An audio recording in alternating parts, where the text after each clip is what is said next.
안녕하십니까. 사회복지를 담당하는 고병갑입니다. 우리는 이 본서를 통해서 양면성을 가지고 학습을 하게 되는데 1급과 동시에 공무원을 준비하시는 분들이 요즘 많아서 그래서 교재 편제를 이렇게 1급을 기본 틀로 하면서 1급 공무원과 같이 겸해서 1급과 공무원을 겸해서 편제를 했습니다. 그래서 목차는 똑같이 사회복지사 과목으로 쭉 되어 있으면서 앞에만 공무원을 대비해서 먼저 사회복지 기초를 편제를 했습니다. 자, 오늘 첫 시간인데 제1절 보시면 사회복지의 개요에서 개념과 범위가 나와 있습니다. 사회복지라고 하는 것은 학자들마다 다양하게 정의를 하고 있는데 먼저 위렌스키와 르보 아주 대표적인 사람이죠. 사회복지 모형으로 유명한 사람이라는 거 아실 겁니다. 사회복지라고 하는 것은 기존의 제도나 정책이 충분히 제 기능을 발휘했다면 사회복지라고 하는 것은 아마 소용이 없을 겁니다. 그런데 기존의 제도나 정책이 제 기능을 발휘하지 못했기 때문에 뭔가 욕구가 충족되지 못했거나 뭔가 문제를 해결할 수 없는 이런 사람들이 생기는 거거든요. 바로 이런 것처럼 기존의 제도나 정책이 제 기능을 발휘하지 못함으로써 도움이 필요해진 사람이 있을 때 그 사람을 돕기 위한 사회적 노력의 총체다라고 하는 것이 위렌스키와 르보의 개념이 되겠습니다. 그런가 하면 프리드랜드와 같은 경우에는 개인이나 집단 또는 더 나아가서 그것이 뭐든 지역사회도 되겠습니다만 어떤 개인이나 집단이 만족할 만한 수준에 도달할 수 있도록 조직된 또는 계획된 사회적 서비스나 제도의 조직적인 체계다 이렇게 설명하는 것이 프리드랜드의 개념이 되겠습니다. 그래서 만족할 만한 수준이 어느 정도이냐를 가지고 우리는 다양한 해석이 필요하겠습니다만 그것은 재정 상태라든지 또는 문화의 수준이라든지 이런 거에 다르겠지만 어쨌든 개인이나 집단이 만족할 만한 수준에 도달할 수 있도록 체계화된 이런 것을 또는 조직화된 것을 사회복지라고 하는 것은 프리드랜드의 개념입니다. 그에 비해서 노마니 시인이 나와 있는데 노마니 시인 중요 표시하시고 노마니 시인 보면은 사회 전체, 개인이나 사회 전체의 복지를 공히 증진시키려는 어떤 복지 증진을 시키기 위한 조직적 노력이나 모든 형태의 사회적 노력이라고 설명을 하고 있는데 자, 그게 중요한 것이 아니라 바로 니은번입니다. 이 노마니 시인은 사회복지를 정의할 적에 물론 의미는 그것이 아니겠지만 이를 번역하는 과정에서 다소 차이가 있어서 국어식으로 한다면 좀 이게 틀린 내용이 됩니다. 그러다 보면 저희 국어의 복문을 쓰고 구성할 적에는 두 개의 문장이 서로 대비될 수 있도록 이렇게 해야 되는데 여기에 번역은 오랜 세월 동안에 적극적으로는 한정적으로는 이렇게 좀 애매하게 서로 아예 소극적으로는 적극적으로는 또는 한정적으로는 보편적으로는 이렇게 한다면 모를까 좀 애매하게 번역은 되어 있습니다만 여러분들이 이해해 보시면 아, 그 개념이구나 알 수 있습니다.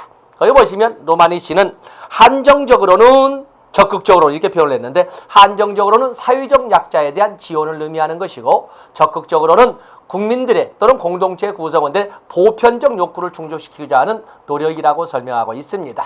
다시 말해서 한정적, 적극적이라고 표현했지만 그 개념을 보시면 선별주의의 입장에서는 보편주의의 입장에서는 좁은 의미의 입장에서는 넓은 의미의 입장에서는 이렇게 비교를 해도 상관이 없습니다. 이렇게 해서 선별주의적 입장과 보편주의적 입장을 한정적, 적극적으로 이렇게 나누어서 비교한 사람은 노마니 시인이라고 해서 알아주시면 되겠습니다. 그런가 하면 티트머스가 나와 있죠. 티트머스는 사회복지라는 용어보다는 사회정책이라는 용어를 훨씬 더 많이 쓰고 있는데 거기 보면 이 티트머스는 사회복지를 뭐라고 했냐면 사회적, 가장 밑에 줄 보시죠. 사회적 행복 추진을 위한 조직적 노력이라고 했습니다. 사회적 행복 추진을 위한 조직적 노력이다 라고 하면서 티트머스는 사회복지의 3대 조건을 제시했습니다.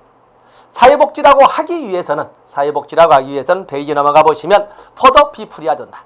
사회복지는 특정 누구를 위한 것, 누구만을 위한 것이 아니라 for the people, 시민은 물론 그들은 시티즌이라고 하지만 우리는 공동체 구성원이나 지역사회 주민이나 아니면 당연히 사회복지라고 하는 국가의 책임 때문에 국민 모두의 복지의 증진을 위한 것이어야 된다.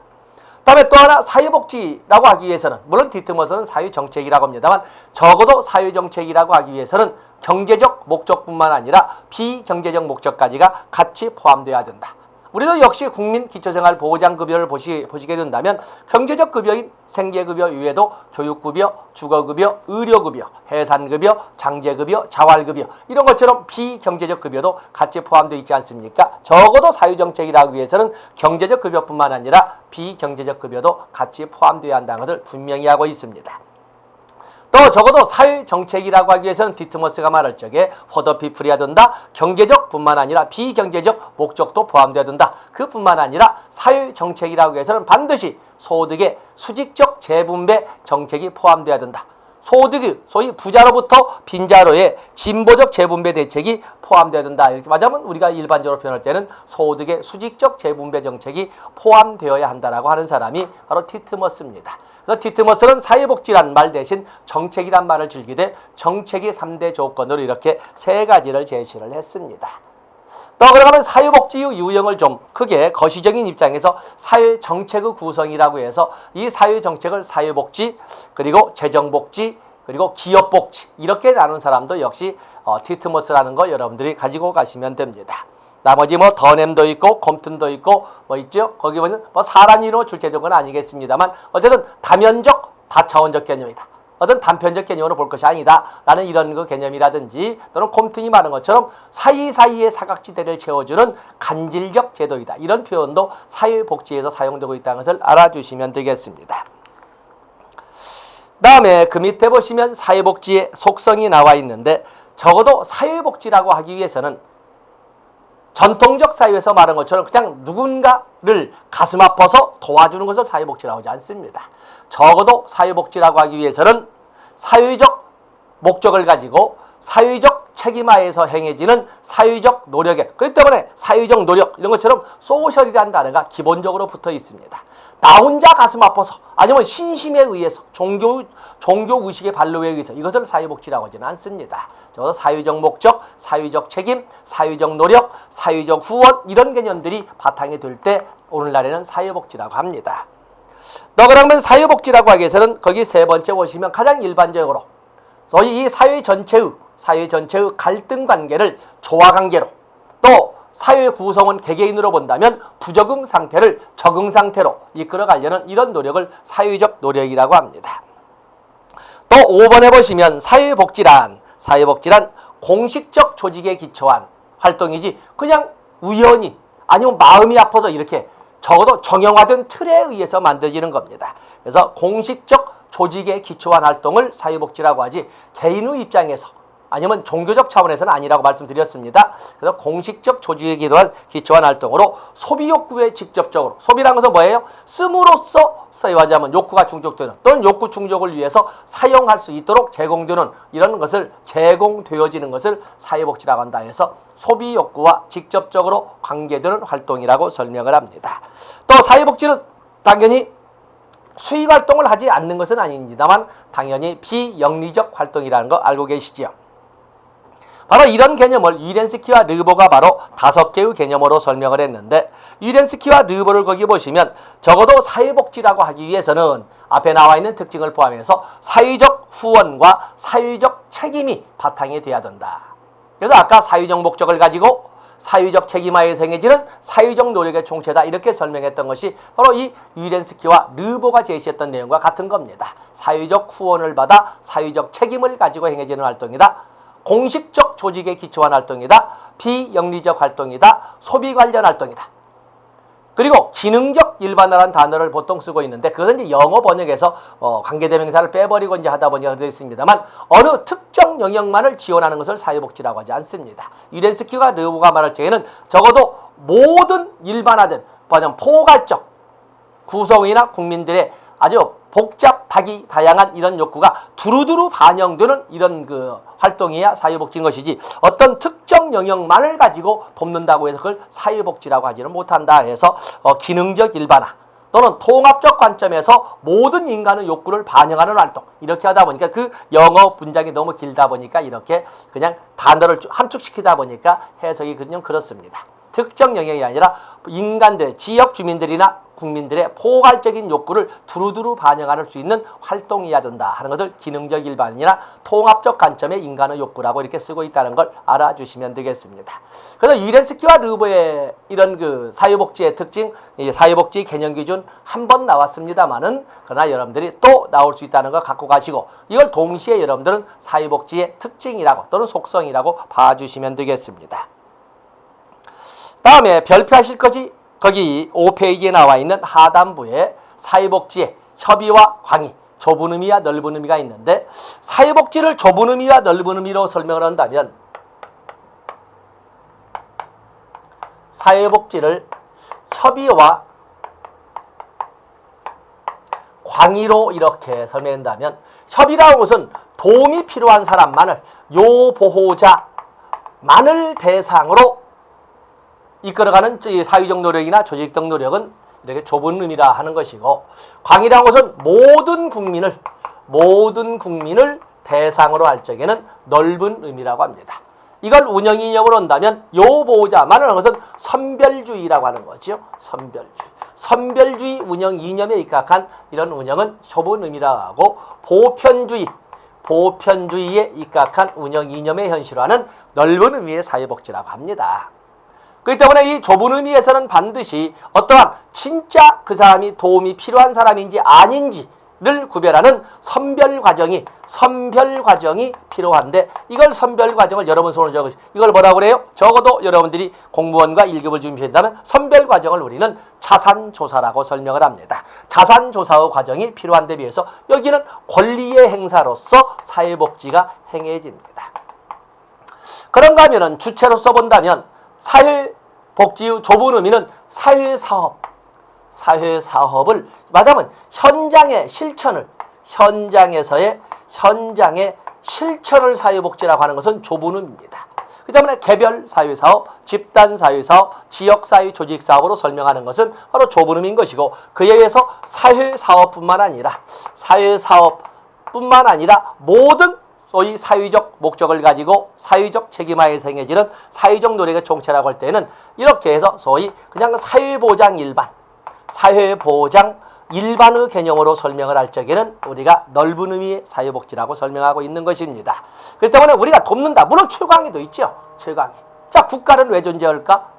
국방이라고 하는 것은 왜 존재할까? 국민을 위해서.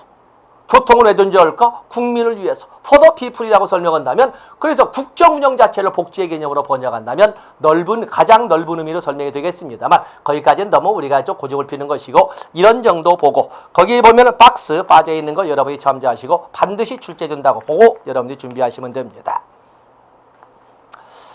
다음에 이번에는 우리가 6페이지는 여러분들이 보시고 7페이지를 보도록 하겠습니다. 거기 오면 사회복지와 유사 개념이 있는데 좀 더 직설적으로 본다면 오늘날에는 전통적 개념의 사회복지는 쓰지 않습니다. 무슨 자선이니 인보니 상부상조니 상호부조니 이런 용어를 쓰지 않습니다만 그냥 넓게 본다면 옛날에는 이런 단어를 가지고 사회복지가 행해졌다라는 것을 말하고 있는 것입니다. 오늘날의 사회복지의 용어, 소위 오늘날 사용되는 용어를 보시면 사회복지와 혼용되는 용어죠. 혼용되는 용어를 보면 사회보장, 헌법 제34조 1항 사회보장, 또 사회정책, 사회계획, 사회개발, 또 그러면 사회사업, 사회봉사, 사회공학, 엔지니어링 이런 말까지도 다 오늘날 사회복지란 말과 더불어 혼용되고 있습니다. 그 내용까지 여러분에게 교재 편제상 내용까지는 적었습니다만 거기까지 볼 건 아니고 어떻게 엔지니어링이라는 말을 쓰는가?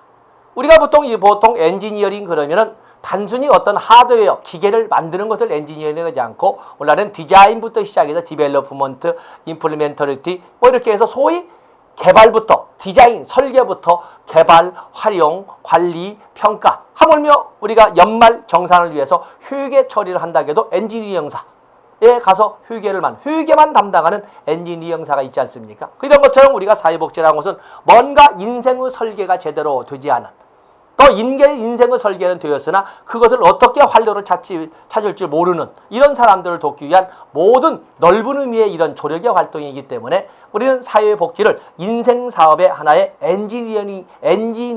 엔지니어로서 역할을 하는 사회복지사가 엔지니어링을 한다고 볼 수 있기 때문에 사회공학이라고도 합니다. 이런 용어도 쓴다는 것을 봐주시면 되겠습니다. 그 중에 가장 좁은 의미로서는 역시 사회사업이지요. 사회복지와 복지와 혼용되는 용어 중에 가장 좁은 의미로 사용되는 것은 사회 사업이라는 것을 여러분들이 알아주시면 되겠습니다. 자, 페이지 넘어가셔서 여러분들 반드시 나오는 한 문제 나와 있지요. 거기 박스 있습니다. 사회복지를 바라보는 관점에서는 전통적 사회에서의 사회복지와 오늘날 물론 용어에서도 아까 자선사업이니 인보활동이니 적지 않은 이런 말도 썼지만 오늘날에는 그런 말 쓰지 않습니다. 오늘날에는 이런 용어를 혼용하고 있다는 거지요. 거기 개념의 변화 박스 거기에 출제 대비를 하시면 됩니다.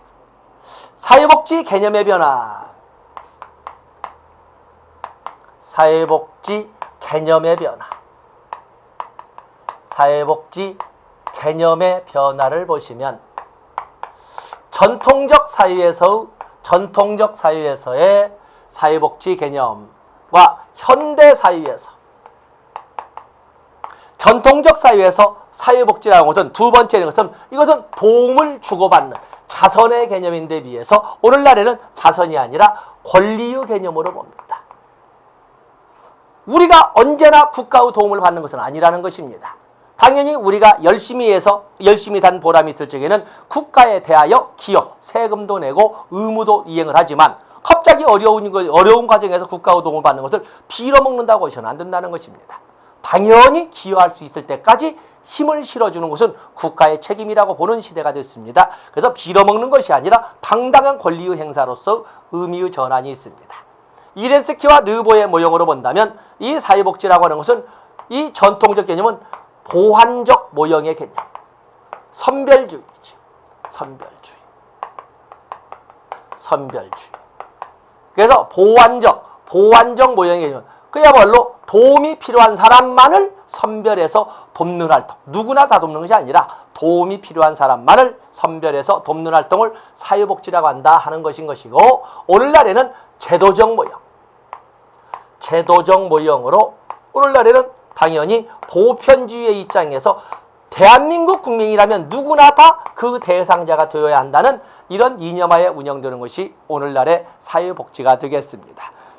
그리고 어디까지 도울 것이냐라고 할 때 여기는 굶어 죽지 않을 만큼, 여기는 인간다운 생활을 할 만큼 최적입니다. 인간다운 생활을 할 만큼이고, 여기는 생존을 이끌어 갈 만큼, 이렇게 최적 수준의 보호냐, 또 그러면 민간주도냐, 공공주도냐, 소위 정부주도냐. 이때 정부라는 것은 중앙정부와 지방자치단체 다 포함한 거죠. 그 때문에 자발성이냐 공공성이냐 이런 용어를 쓰고 있는데, 자, 이런 차이가 있다는 것을 여러분 우리가 보면 아무것도 아닌 것 같습니다만 막상 시험에 나오게 되면 정해진 시간 내에 풀기에는 혼동될 수가 있는 거거든요. 그래서 여러분들은 이러한 전통적 사회에서 현대 사회로 어떠한 변화를 가져야 하는가, 빠져있는 거 여러분들이 첨가하시면서 여러분 걸로 만들어 가셔야 됩니다. 다음에 사회복지 정책적 가치가 나와 있는데, 자, 이것은 사회복지 정책론의 기초이론입니다. 그래서 사회복지 정책적 가치, 우리가 가치라고 하는 것은 옳다 그르다의 문제가 아니라 어느 것을 더 우선시할 것이냐, 어느 것을 더 좋아하느냐는 문제거든요. 그래서 사회복지의 정책적 가치. 자, 사회복지 정책적 가치 할 때 어디에 초점을 두고 정책을 운용할 것이냐 하는 그 기준점을 말하고 있는데, 여기에는 평등, 공평, 적절성이 있습니다. 평등, 공평, 적절성이 있죠. 평등이라고 하는 것은 사회복지 정책을 추진할 적에는 사회복지 관련 국정을 운영할 때는 누구나 똑같이 살아갈 수 있도록 해야 되겠다라고 하는 관점은 바로 이 평등을 우선 가치로 하는 것으로, 여기는 절대적 평등이지요. 절대적 평등. 이건 수량적 평등, 결과의 평등, 수량의 평등 또는 결과의 평등이라고 합니다. 수량의 평등 또는 결과의 평등이라고 합니다.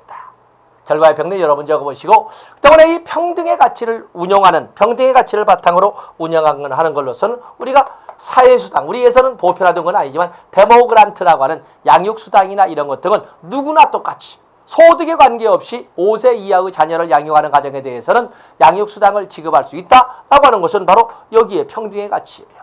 그에 비해서 평등이라고 하는 어떤 문제를 가져가면 아무리 똑같이 일을 했다 해도 생산성이 차이가 있는데도 불구하고 100을 만든 사람과 50을 만든 사람에게 똑같은 임금을 지급하게 된다면 100을 만든 사람은 그보다 더 많은 기여를 사회에 할 수 있음에도 불구하고 더 이상 하지 않을 거예요. 실질적으로 합리적 경쟁이라면 땀 흘리는 놈이 미친놈이라는 결론이 떨어집니다. 그렇게 되면 더 많은 기여 능력을 가지고 있음에도 불구하고 발휘하지 않을 거예요. 하향적 평준화가 될 거예요. 그래서 원칙은 평등으로 하지만 다른 것은 다르게. 다른 것은 다르게. 다르게의 개념으로 이렇게 초점을 맞춰서는 공평이 되겠어요. 우리가 몸을 담고 있는 이 자본주의는 바로 이거지. 이것은 상대적 평등이지. 상대적 평등. 이걸 우리가 균등이라고 합니다. 균등. 다른 것은 다르게 내가 일한 만큼. 지금 저와 만나시는 여러분들도 결국에 여러분의 몸뚱이를 시작해 내놨는데 나도 지금 내 몸뚱이를 시작해 내놓은 겁니다. 내 능력, 내 노력으로 내 몸값을 결정하자겠다는 거거든요. 그런데 내가 노력하고 내가 능력을 발휘했는데 내 몸값을 인정 안 해주는 평등으로 같이 가면 아무리 능력이 있어도 일 안 하려고 그러지요.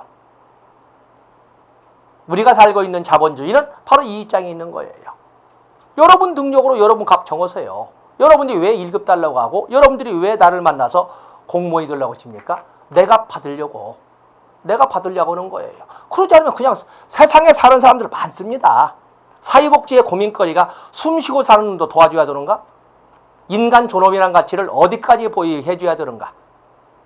숨쉬는 것은 개미도 있고 개도 있고 돼지도 있고 많거든요.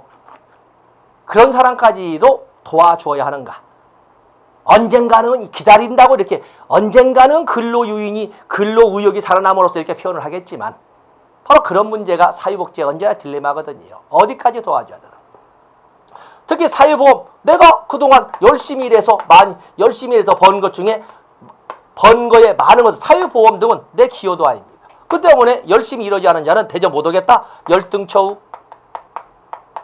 열등처우와 같은 것은 이것은 공평이 되겠어요. 게으른 자는 어떤 일이 있어도 열심히 혼자 일하면서 살아가는 사람보다 잘 살아서는 안 된다. 이렇게 만들어. 거주 이전의 자에 안 주고 참정권도 안 주고 뭐 이런 거죠. 적절성이라고 하는 것은 인간답게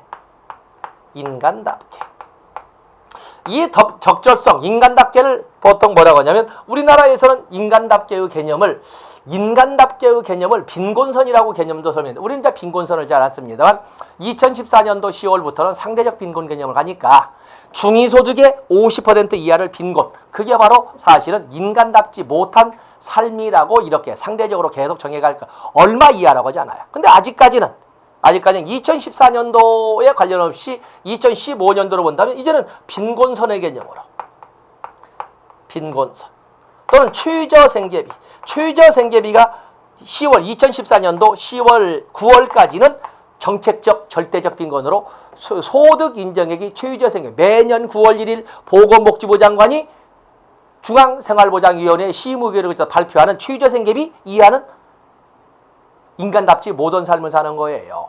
근데 이제는 그 기준이 바뀐 거죠. 중위소득의 50% 이하로 바뀌게 됩니다. 이게 상대적 빈곤이 상대적입니다만 자 이런 거.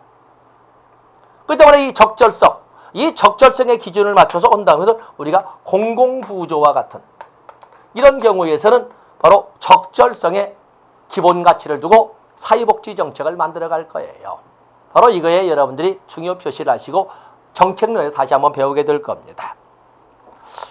다음에 사회사업의 프리드랜드가 제시한 사회사업의 가치 4가지 여러분들이 암기해 주시고, 다음에 헌법 제34조 적어도 사회복지 정책을 이끌어 간다면 헌법, 법적 조건에서 헌법과 사회보장기본법 제3조를 봐야 되는데 사회보장기본법 제3조는 우리가 정책론에서 배우기로 하고 여기서는 헌법만 보도록 하겠어요.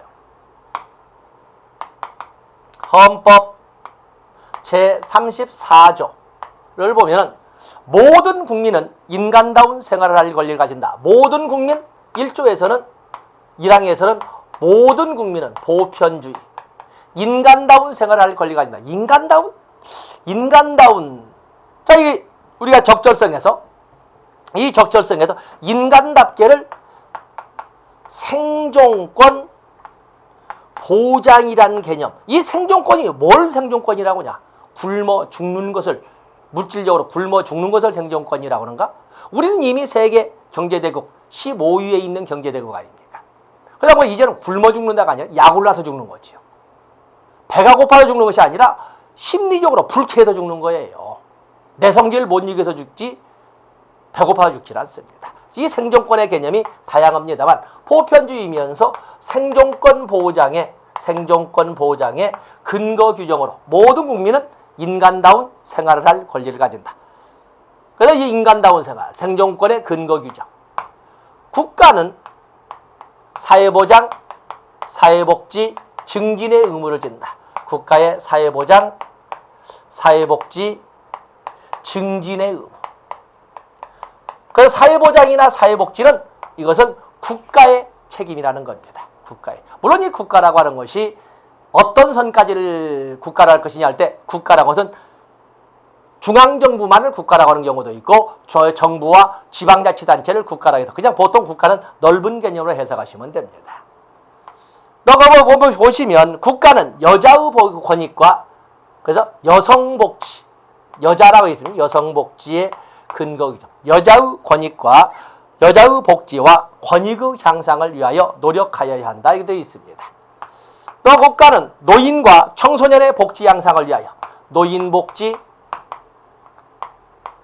청소년 복지에 대해서 이렇게 언급하고 있어요.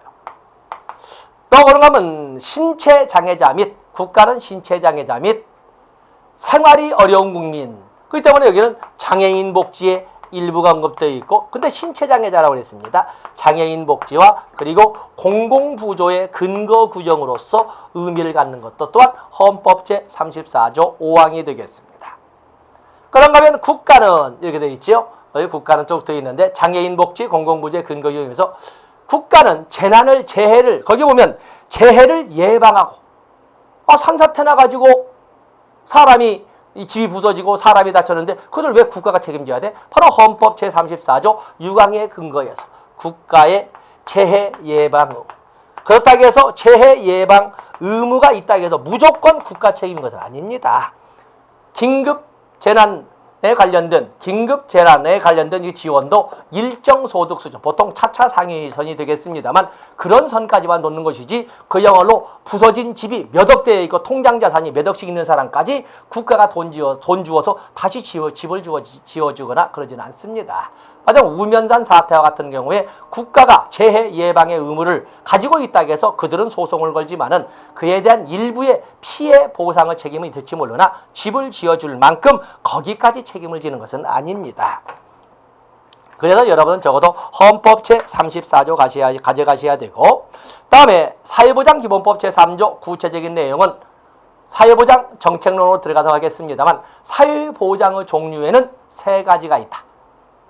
그래서 사회보장기본법 제3조 1항, 사회보장이란 사회보험, 공공부조, 사회서비스를 말한다. 그래서 이 사회보장의 구성은 사회보험, 공공부조, 사회서비스로 이루어졌다는 것을 바로 이 사회보장기본법 제3조 1항 앞에 나와 있지요. 봐주시고, 그리고 넓은 의미로 새로이 신설된 것이 페이지 넘어가 보시면 맞춤형 사회보장이라고 하는 평생사회안전망이 들어가 있습니다.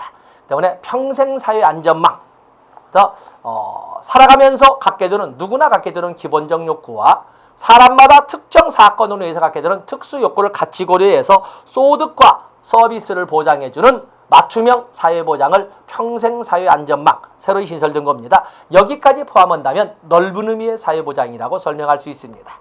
자, 전날 첫 시간은 이렇게 이 정도만 보시고 이 사회보장기본법은 뒤에 정책론에서 좀 더 상세히 살펴보도록 하겠습니다.